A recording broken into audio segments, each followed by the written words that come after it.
আমাদের পার্লামেন্ট কিন্তু হয়তো বাধ্য না, যার জন্য আমরা এখন অপ্রয়োজনীয় মনে করছি। কিন্তু গণভোট বলেছি নিশ্চয়ই যখন দরকার তখন করবে। আমি ধারণা করি একজন সচেতন মানুষের কাছে এই ঘটনাটা ঘটবে।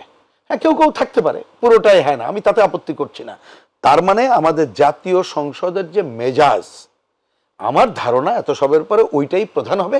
এইটা আমরা যে যত বলি না কেন, এইটাকে মানে কি বলবো যে গৌণ হয়ে যাবে। আমরা পরিষ্কার করে দলীয়ভাবে এখনো পর্যন্ত এটা বিবেচনা করা দরকার বলে আমরা এখনো মনে করি।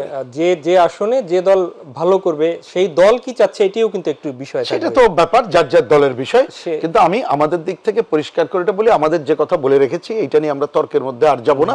আমরা চাইবো যাতে, কারণ এটা মনে রাখেন আমাদের জাতীয়, আমি তো বলেছি যে এইখানে আপনি রেজাল্ট যাই হলো না কেন, এইটার কিন্তু হয়তো আপনি একটা নৈতিকতার জায়গা থাকবে, কিন্তু আমরা যদি যতটুকু সংবিধান বুঝেছি বুঝেছি আমাদের পার্লামেন্ট কিন্তু হয়তো বাধ্য না, যার জন্য আমরা এখন অপ্রয়োজনীয় মনে করছি। কিন্তু গণভোট বলেছি নিশ্চয়ই যখন দরকার তখন করবে। কিন্তু আমি মনে করি যে আমরা এই আলোচনার থেকে প্রাধান্য দিতে চাই জনগণের নির্বাচিত প্রতিনিধি, যাতে জনগণ ঠিক মতো নির্বাচিত করে। কারণ এটা মনে রাখা দরকার, যাদেরকে আমরা নির্বাচন করতে চাই, আমি মানি না মানি আগামী 5 বছরের জন্য নির্বাচন করব, হুটহাট করে তো একটা নির্বাচন করা যাবে না।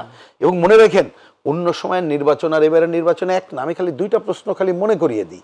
2008-এর পরে প্রকৃত অর্থে আর কোনো মানুষ ভোট দিতে তৈরি করতে পারে নাই। আমরা তো বয়কটই করেছি, একবার গেলাম সবাই মিলে, পরে দেখলাম যে অন্য ঘটনা। এবং এই সময়ে 4 কোটির উপরে নতুন ভোটার হয়েছে।